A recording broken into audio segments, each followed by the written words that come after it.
Hola mis amigos y amigas de este su programa Camino a la Santidad. Una vez más, ¿verdad? Como siempre lo solemos hacer, un saludo muy cariñoso y con mucho respeto de parte de todos y cada uno de nosotros, que somos de la gran familia de EWTN y de este programa Camino a la Santidad. Cada vez que hablamos de un santo, de una santa, siempre los tenemos en mente para que sus características, una de ellas, les pueda ayudar a ustedes como me han ayudado a mí a ser más presente en el mundo de hoy el rostro de Dios y que nosotros a través de nuestro testimonio de vida podamos ir paso a paso, día a día, viviendo más en Dios, es decir, viviendo más en santidad.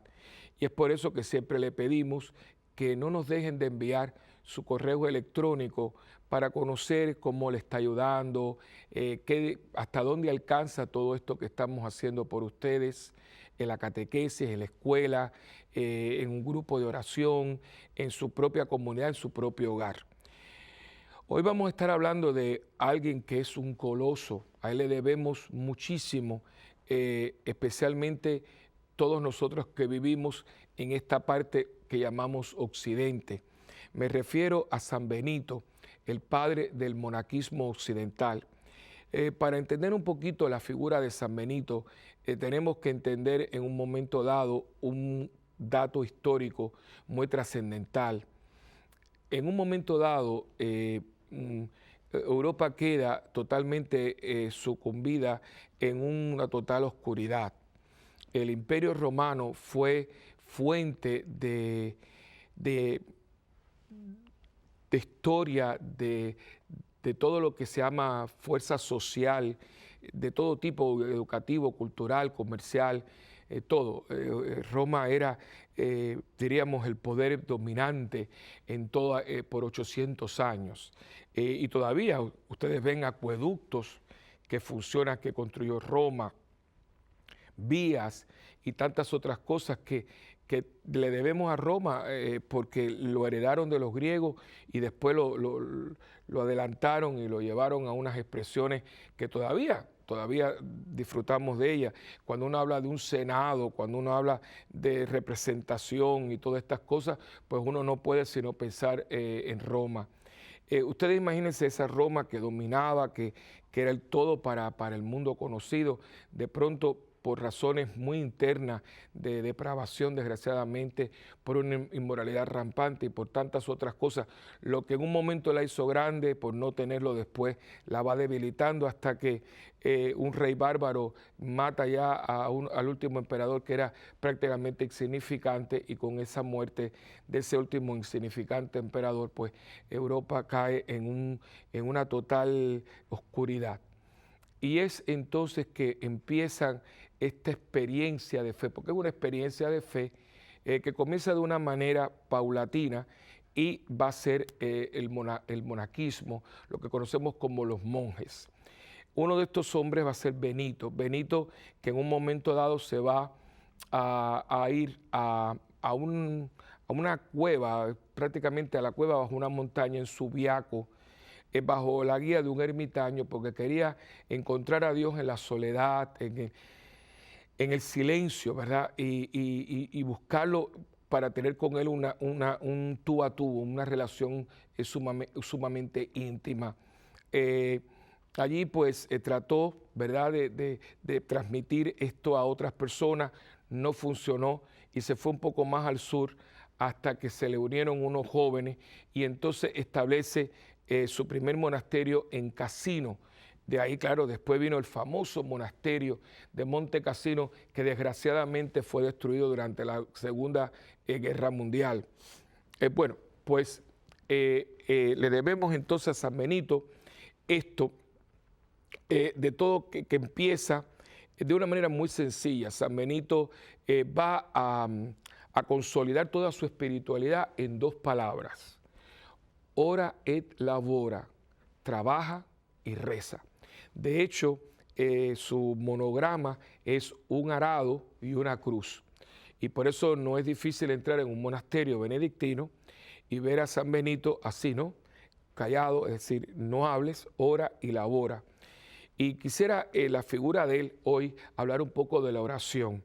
La oración como el recurso que Dios nos da para tener una relación íntima, personal y eficiente con Él. Íntima, personal y eficiente con Él. Muchas veces nosotros confundimos el orar con el rezar, entendiendo por rezar repetición de fórmulas, de oraciones ya hechas. Y nos estamos deprivando de una manera bastante grande de una relación íntima, sabrosa, bonita, profunda con el Señor. El catecismo tradicional decía que orar era elevar el alma y el corazón a Dios. Y eso no ha pasado de moda. Pero como todo tipo de conversación, como todo tipo de diálogo, necesita tiempo, necesita espacio y necesita lugar. Necesita tiempo porque usted no puede estar hablando con una persona con una conversación constructiva en 5 o 10 minutos, sino tiene que ser una conversación pausada, detenida, con todos los detalles y aspectos que puede tener una conversación. Tiene que esa conversación tomar el lugar en un lugar adecuado. Imagínense usted estar hablando con una persona con la que uno quiere comunicarse en medio de un tráfico espantoso.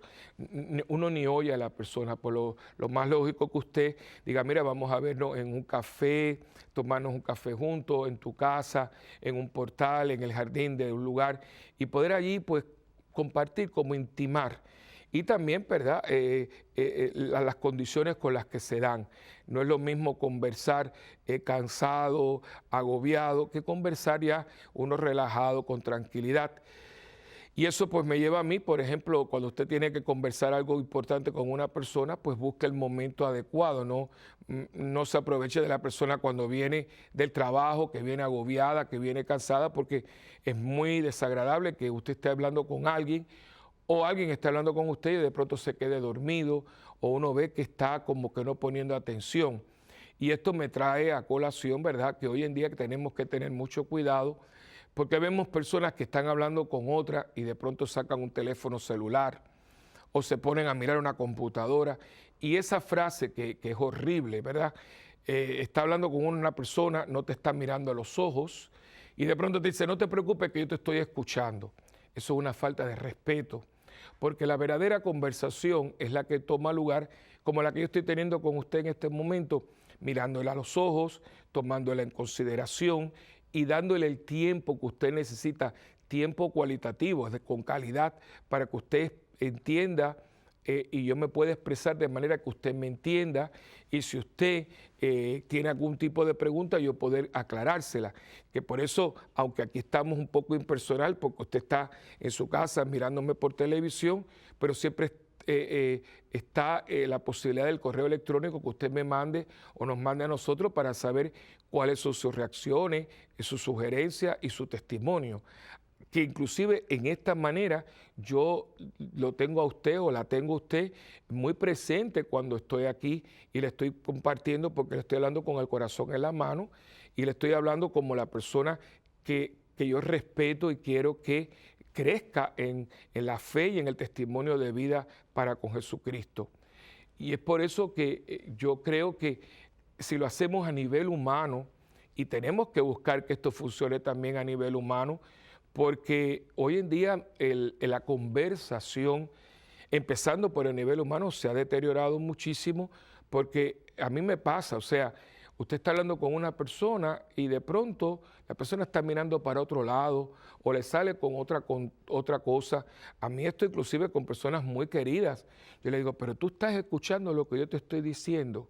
Esto sucede a veces en la pareja, ¿no? La esposa le está hablando al esposo que está leyendo el periódico o también él con ella y cuando termina, él le dice, mira, vamos a hacer esto o vamos a empezar este proyecto y de pronto la persona le dice, ¿qué? ¿De qué tú me estabas hablando? Te estaba oyendo, pero no te estaba escuchando. Y parte de una buena conversación es saber escuchar. Y hablo de todas estas cosas porque si bien hoy tenemos una vastísima red de comunicaciones, nunca el ser humano a nivel personal ha estado más incomunicado que hoy. Porque en las casas los padres no hablan con los hijos no hablan con los padres, los hermanos no hablan con los hermanos. Es una descomunicación total y absoluta. Y por eso entonces vemos que los matrimonios, en vez de crecer hacia adentro, crecen hacia afuera. Por eso vemos que de pronto el padre se da cuenta de que el hijo estaba cogiendo marihuana y no lo sabía. De pronto vemos que mi hija vino con una barriga y yo no me di ni cuenta, porque no hablas, no sabes qué está entiendo. Y como dice por ahí la frase, hablando se entiende la gente. Por algo Dios nos dio el verbo, la boca, las cuerdas vocales, nos dio conocimiento y poder concretizar en palabras los pensamientos para podernos comunicar los unos con los otros. Y eso es indispensable para cualquier tipo de relación básica entre los seres humanos. Ahora bien, si esto es así con el otro, con el hermano, el ser humano cercano a mí, imagínense con Dios. Dios, que si bien es infinito y si bien conoce mis pensamientos y lo más profundo de mi corazón, quiere que yo le hable y le abra mi corazón. De San Agustín decía que si bien Dios sabe lo que yo le voy a pedir, Dios quiere escucharlo de mi boca. Y esa es la oración que más le puede agradar a Dios. Por eso usted tiene que sacar un tiempo para hablar con Dios. Que eso es lo que se llama orar, hablar con Dios. Pedirle al Señor que usted tenga la capacidad. Eso te lo da el Espíritu de Santo. Y si lo haces con la palabra de Dios que te interpela, hay una oración que es la oración bíblica. Usted coge su Biblia, lee un pasaje del Antiguo, Nuevo Testamento y usted comienza a orar. Y usted va a ver cómo usted empieza a recibir un verbo, una palabra, porque es palabra de Dios. Eso no es una historia, eso no es una serie de anécdotas, eso no es un libro de cuentos, eso es la palabra viva de Dios que le ha hablado al hombre desde siempre y por siempre. Entonces usted comienza con su Biblia abierta a leer y de pronto usted siente que no es lectura, sino es palabra que te está interpelando. Comienzas a orar leyendo las Escrituras. También existe la oración en la familia, lo que se conoce en oración en familia. De hecho, el muy querido y recordado padre Peyton decía, la familia que reza unida permanece unida. Y si hay algo que es muy importante y muy necesario y que hay que redescubrir, es lo que yo tengo aquí en mi bolsillo, que es el Santo Rosario. Este rosario, que es una manera muy linda para hablar con Dios. Desgraciadamente, muchas veces nosotros el rosario como que lo recitamos como de carretilla, ¿no? De una manera automática, sin pensar. Pero si usted va desgranando cuenta a cuenta, tomando su tiempo, ¿verdad? Si puede ser en familia o en un grupo de personas. Mire, esto es tesoro, esto es oro de la Palestina, como se suele decir. Inclusive ahora que tenemos 5 misterios añadidos, que son los misterios luminosos que rezamos los jueves, y cada misterio es la meditación en un hecho de Dios. Piense solamente en estos nuevos misterios luminosos, ¿no? El bautismo de Jesús, la transformación del agua en vino en las bodas de Caná, la predicación a la conversión y la instauración del reino, la transfiguración y la institución de la Eucaristía. Miren qué 5 bellísimos momentos de la vida de Jesús, y ahí usted empieza a meditar y va hablando con el Señor, aparte de los gozosos, los dolorosos y los gloriosos. Esto es otra manera. Otra manera es orar en círculos de oración. Esto fue algo que nos regaló Dios a través de la renovación en el Espíritu Santo, que tanto bien ha hecho a la iglesia. Y eran círculos de oración y se llamaban círculos porque los primeros que empezaron eran personas que se pusieron en un círculo. Si se hubieran puesto en una mesa cuadrada, hubieran sido cuadrados de oración, pero fueron un círculo y por eso se conoce como círculos de oración. Y cuánto bien nos le ha hecho a tantas personas el reunirse semanalmente en su círculo de oración. O puede ser el 4º día de los cursillos de cristiandad, o los grupos, o los cenáculos de oración del Padre Gobi, los cenáculos sacerdotales. Nos hace falta orar a todos nosotros, porque si nosotros no ponemos en palabra nuestra alabanza, nuestra gratitud, nuestros deseos, nuestra súplica, hay algo que no va a estar funcionando en nuestra relación con Dios.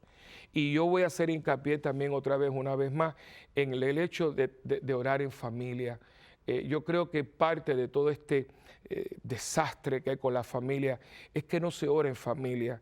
Usted se ha puesto a pensar cuánta gente que se llama cristiana y se llama católica se sienta a comer y no dice ni gracias, ni antes ni después, ¿verdad? Que no oramos por los fieles difuntos.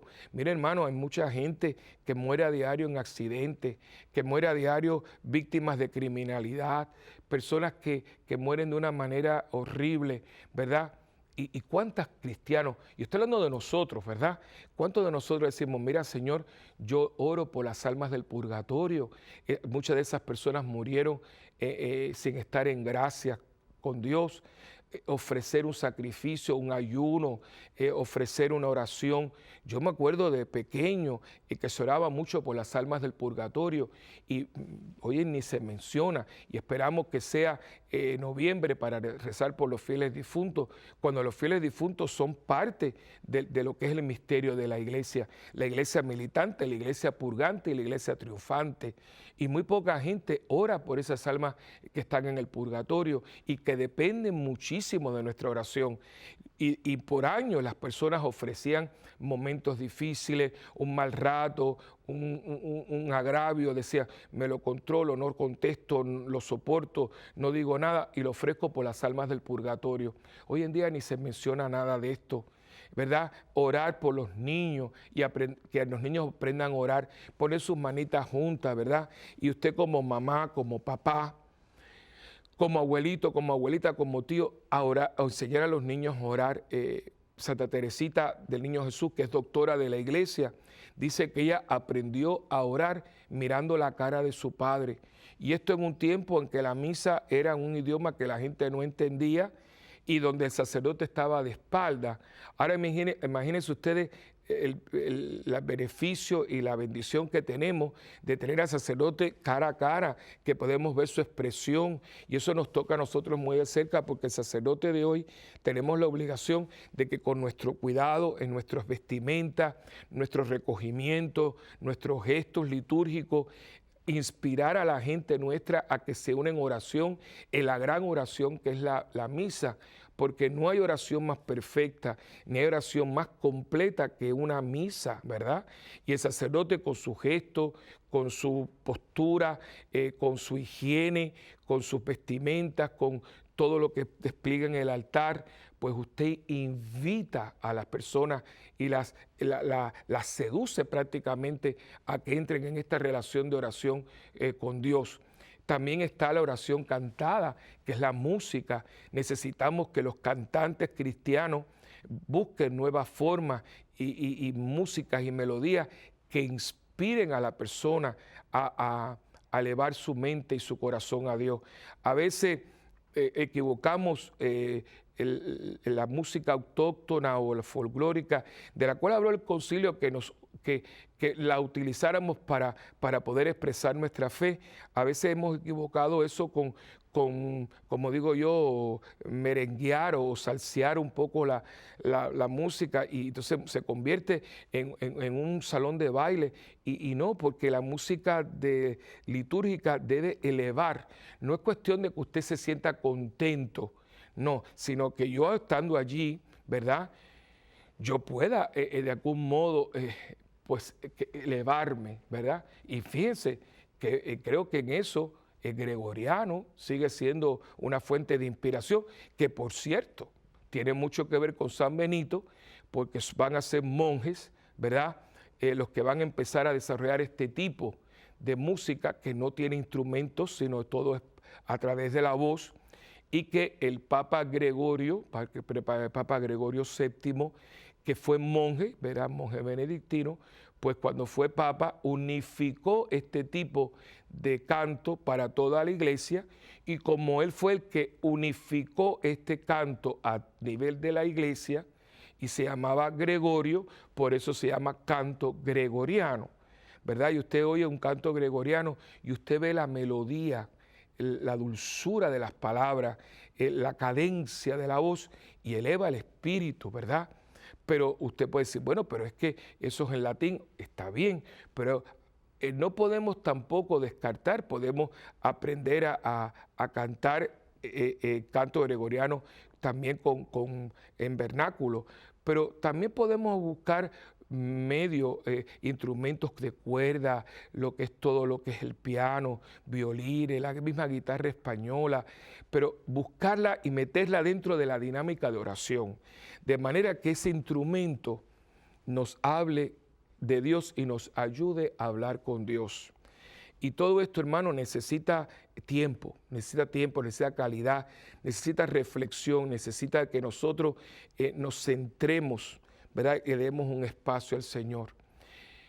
Cuando dos personas comienzan una relación amorosa, dos personas se enamoran, para ellos no existe el tiempo, no existe, usted lo ven en las casas, cuando usted tiene a su hijo, a su nieto, a su sobrino, y está enamorado, ustedes ven que vienen de estar con la novia o con el novio, vienen de haber estado todo el día juntos, entran al cuarto y cogen el teléfono. ¿Cuántas veces usted llama a una casa y si no hay doble línea, el teléfono está ocupado y ocupado? Y después que uno le dice al amigo o a la amiga, mira, ¿qué pasó? Estuve llamando a tu casa, ¿qué es lo que pasaba?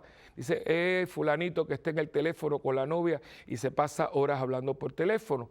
¿Por qué? Porque está haciendo algo que le gusta, está hablando con alguien que le atrae, que le llena la vida, que lo deja con un sabor agradable en la boca.